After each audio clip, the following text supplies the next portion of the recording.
This idea of speed in an organization is becoming a real basis for competitive advantage in this era of volatility. Enter markets, exit markets, redeploy capital, move production, move different markets, move people. When a crisis erupts, be able to respond to that quickly. That's McKinsey senior partner Shubham Singhal. As trade routes shift and geopolitical volatility continues, companies are rethinking how to respond. For example, the New York Times reported a company in Japan is shifting from color to black and white packaging due to shortages of naphtha, which is used for ink. Naphtha is scarce right now due to the Strait of Hormuz blockade. And that's just one story about quick adaptation to geopolitical upset. But there is a lot that goes into making fast and strategic decisions in the face of this kind of tumult. Shubham joins me and McKinsey partner Jeongmin Seong to discuss what leaders need to do to stay ahead. This is the McKinsey Podcast, where we help you make sense out of the world's toughest business challenges. I'm your host for today, Lucia Rahilly.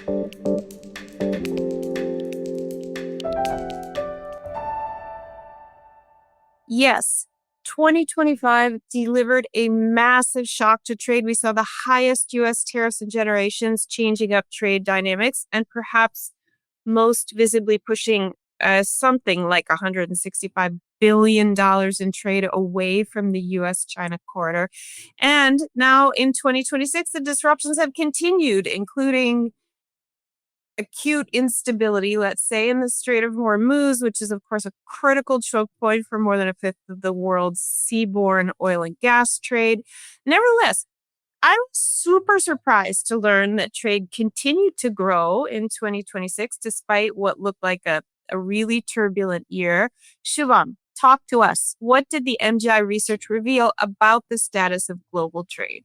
So we saw trade increase, and we have to remember, ultimately, countries trade because every country needs something that another country has. And just because we start changing a few policies, that doesn't change. Now, the other interesting thing that we get often is, it's fragmenting, it'll regionalize or localize. In fact, trade is traveling over longer geographic distances. So it is not localizing or regionalizing. It is indeed rewiring towards shorter geopolitical distances. This is the alignment between countries around their foreign policy. And we are seeing an alignment happen with more geopolitically aligned countries trading more with each other. The biggest ones, of course, being, as you said, US-China direct trade, if you will, going down as part of what kind of played out. The next one, if we look at, is it is also the case that when people talk about trade, they paint all of it with one brush stroke. And that is not quite the case. We've looked at within MGI at, if you looked at three different views. One is the trade or the category that is being traded a critical area? So we talk about critical minerals as one of those, or semiconductors. Is it concentrated production? So is the production of those or the source of those concentrated in one area? And then are you receiving that from geostrategically unaligned countries? If you were to take US imports and you applied all three of those factors, 5% of US imports fall into that category of being very critical, probably national security sensitive, concentrated, and coming from a geostrategically unaligned country. So the rewiring is much more surgical than saying 100% of trade has to be rewired to, in this case, for those purposes, 5%. The world is seeking balance. Just take US and China, for example. US probably consumes far more and produces far less today than it used to.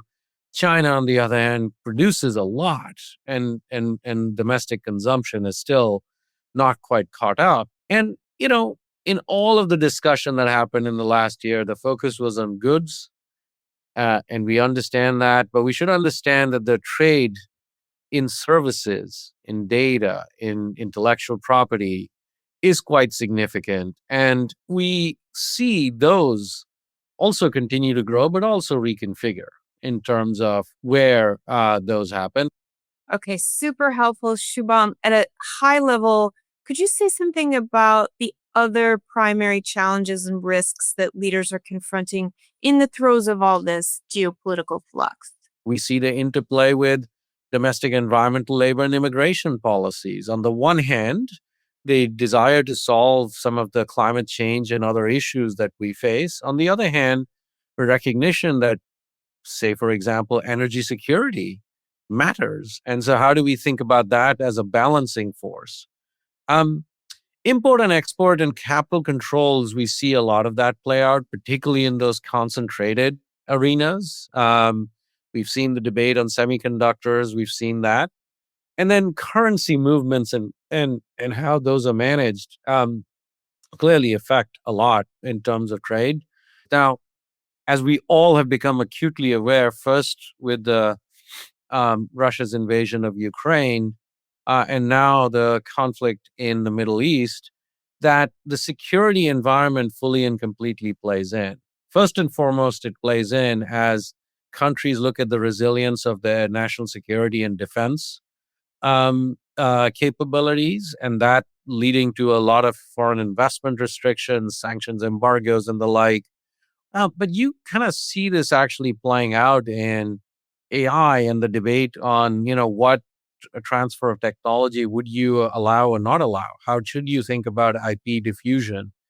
The importance of cybersecurity. And then, as you said, those impact choke points, including economic and critical choke points where they are kind of playing out.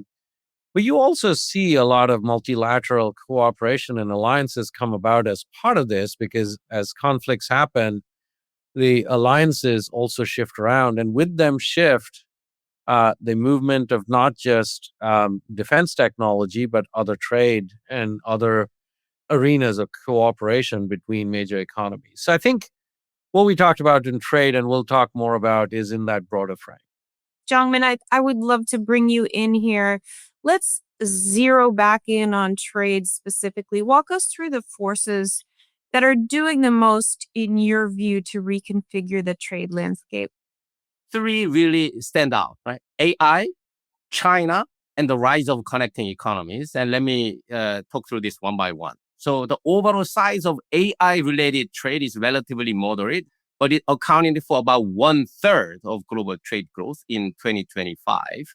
And that growth was even more pronounced for the United States. And that's because US accounted for about roughly half of global new data center capacity construction last year. And this trend is continuing into 2026 and creating a massive ripple effect globally.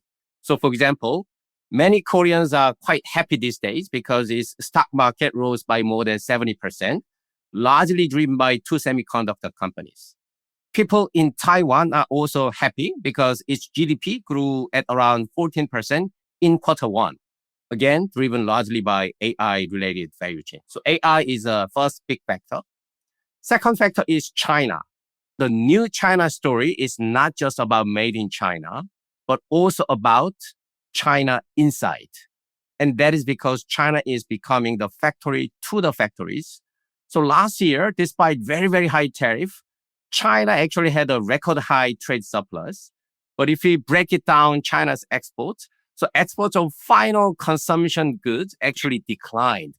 But exports of intermediate goods, which is basically input to additional production processes, grew by around 9%. And close to half of China's trade is with so-called global South economies, emerging economies, right? And China is enabling these economies to become the factories of the world. And this trend is again continuing into 2026. The third factor is the rise of the connecting economies, and most notably ASEAN economies. And they are basically playing the role of matchmaker for the global supply chain to keep them from breaking up. So in 2025, ASEAN exports grew by about 14%. Imports also grew about 11%. But what was interesting is where this growth is coming from. So on the export side, it is about United States, contributing about 1/3 of the export growth. On the import side, it is China representing about half of the total import growth. So the big question for these connecting economies is how far can this go and whether they can add meaningful local value add. Business leaders will need to constantly reassess how trade corridors are shifting and therefore reposition their global footprint accordingly. There's a view that China's export growth that you just broke down is driven largely by price cuts. What's really going on there? So interesting question, and there's some truth to that narrative. So it is often said that China's domestic competition is very, very fierce, therefore squeezing margins and pushing companies to export more aggressively. But that is only part of the story. So if you actually look at the data, prices for final consumption goods actually have fallen by about 8%. But if you look at upstream, the intermediate goods and capital goods, on average, price stayed relatively stable and in some cases even increased further. So the answer to the question, it is partly true, partly not true. Let's move on to foreign direct investment. Jeongmin, how should leaders be reading the FDI signals right now? And is capital flowing in ways that reinforce these trade shifts or that cut against them? I don't make predictions because predictions will be wrong, but I can offer some helpful leading indicator to monitor. And in my view, that is FDI because money moves faster than physical network.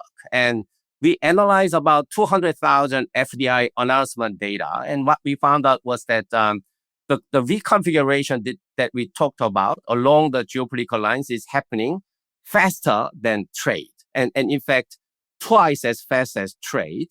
And there are two main drivers behind this. One is sectoral reconfiguration. So about 75% of FDI is now going into what we call future shaping sectors. For example, AI infrastructure or advanced manufacturing or the resources that power them.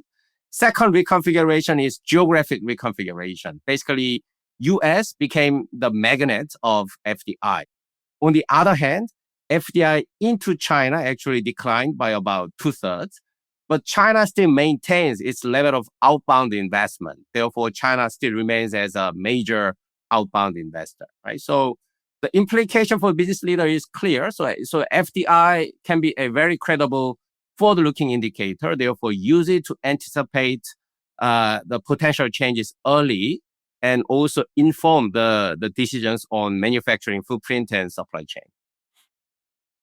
Okay, that's a nice segue talking about the implications for leaders and how they can use that information. It can feel challenging to predict how exactly the structural shifts will play out in the near term, in the long term.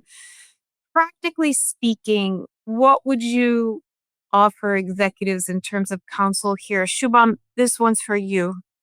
We just did a round of CEO interviews over the last few months and really sought to understand, what are some of the characteristics of the companies that are navigating this. And there were 5 things that really kind of emerged. The first one was, it's obvious on managing the immediate disruption to earnings. And what we found interesting in the leading companies was they were going beyond just the defensive to saying, well, how do I actually drive the productivity given I have this signal now I have to look into it?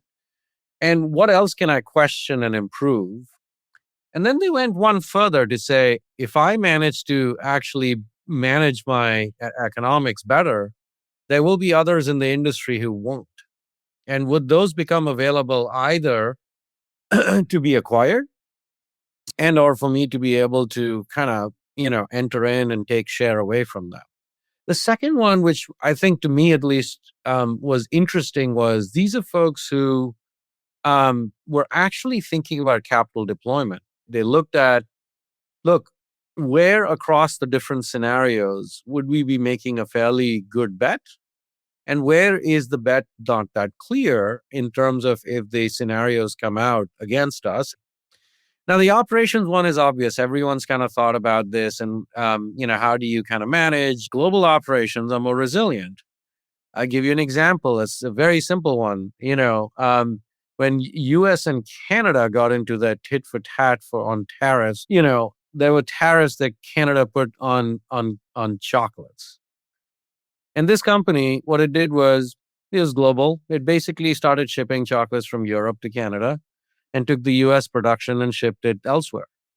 And that's a very simple, trite example. But we've seen this across industries on folks saying, do I have a global footprint?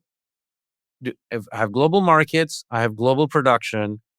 So this idea of adaptability of your production network and the agility within it has become very important, but global has been much more resilient. Our growth is the other one. Jeongmin talked about just the sheer shifts we're seeing in growth rates of different trade corridors. And when we say trade corridors, it's of course between two countries, but also at a category level. And aligning with those growing ones literally puts you in that double-digit growth, which, is very kind of important. Of course, on the flip side, you could be in things that are declining quite significantly. So this idea of very focused, informed growth. And then there are sectors. I mean, defense is a growing sector. We know that. Some of the sectors that Jeongmin talked about, which are forward-leaning, advanced manufacturing, energy infrastructure, and every of the services that go into that, aligning yourself with those growth sectors. We're seeing folks do that. And the final one is, is one probably heard through the first four. The faster your organization can move, the better off you are. Enter markets, exit markets, redeploy capital, move production, move different markets, move people. When a crisis erupts, be able to respond to that quickly. When an opportunity opens up, to be able to go after it quickly. This idea of speed in an organization is becoming a real basis for competitive advantage in this era of volatility. Shubham, you gave the chocolate example. Could you give maybe one more example of a company that has responded to these challenges proactively? Yeah, look, I mean, I think there are a number of companies that are doing a good job, but let me give one other example. So, last year as Liberation Day happened, this company, which is a global consumer company, had this sort of challenge of everyone was looking at, look, this is, a pretty meaningful hit to earnings. How should we think about it? And the like. And what they did was they stepped back and said, look, we need to plan around this. We need to understand the scenarios, but what events actually change my decision? And how do I think about that decision at that point in time? And when that happens, what plans do I have in place to move? So they kind of rewired their strategic planning entirely to be much more event-based, scenario planning based, but event based and much more adaptable to be able to move. That was such a fantastic discussion, Shubham and Jeongmin. Thanks again for joining us today. Thank you. Thanks, Lucia. And if global trade dynamics weren't enough for leaders to grapple with, there's also AI. Next up, McKinsey senior partner Kate Smaje answers questions you sent us about how to rewire your company in this crazy new AI era. Kate Smaje, welcome back to the McKinsey podcast. Thank you so much. Lovely to be back. And congratulations again on the second edition of Rewired, our McKinsey playbook for winning with technology and AI. We featured you and one of your co-authors, Rob Levin, on a recent episode of the McKinsey podcast. And we actually received a veritable deluge of questions as a result, well in excess of 1,000 audience questions, which seems like, right? Amazing. Awesome. I mean, it's a huge testament, I think, to the situation, to the counsel that executives are looking for as they navigate this incredibly fast-changing AI era and try to realize more meaningful ROI. Obviously, we cannot tackle 1,000 questions here, but many of these questions converge around similar themes. So we have distilled a number of them into a selection that we will cover here. Wonderful. AI is evolving and, in fact, learning faster than many of us. How should leaders be thinking about organizing around what AI is capable of now versus what it might be capable of in future? How to manage that old problem of building and flying the plane at the same time? So I think the advice that I would give is you've kind of got to be in it for a genuinely dynamic, constant learning cycle. How could I be the fastest learner here, right? Because I think that is key to winning in AI. Now, how do you actually make that, not just an individual effort, but a collective effort? What is the, insights and, diverse thinking that we're going to get from outside? How are we going to serve that up to people without having to wait for a formal training course and to actually embrace almost the viral peer-to-peer elements of that as well? Got to kind of relearn the way that we learn. But I come back to this point as well about unlearning too, because I think it's a thing that isn't talked about enough actually in this space.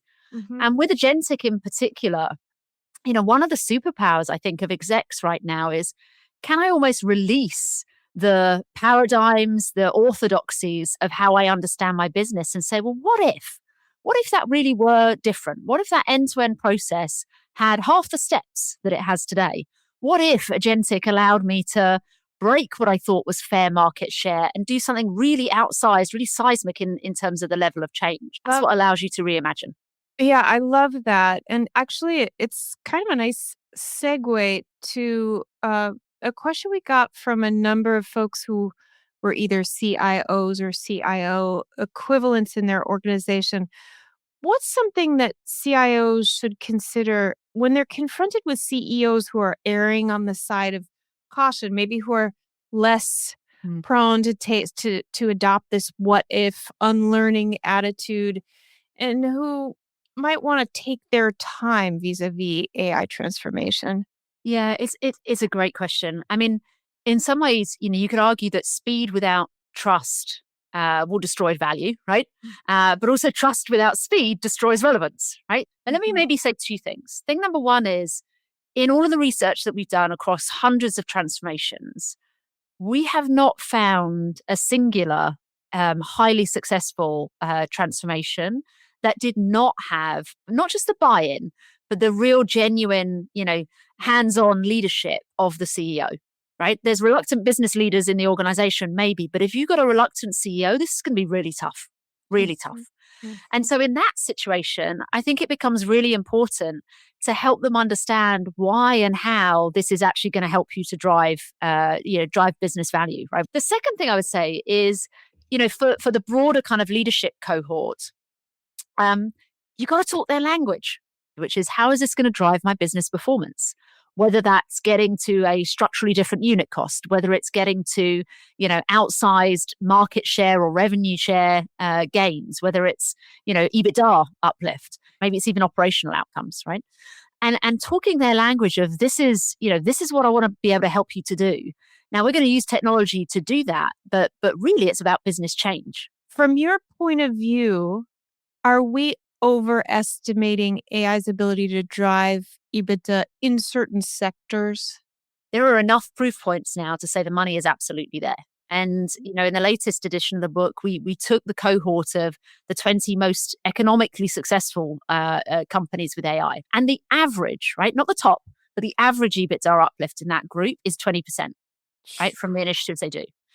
And importantly, by the way, for every dollar that they put in terms of investment in AI, they're getting on average $3 of EBITDA back. But for many, the dissonance between the promise of AI and the reality of how far that has driven real, true, tangible bottom line performance, that dissonance is still too great. It's less of an industry specific problem.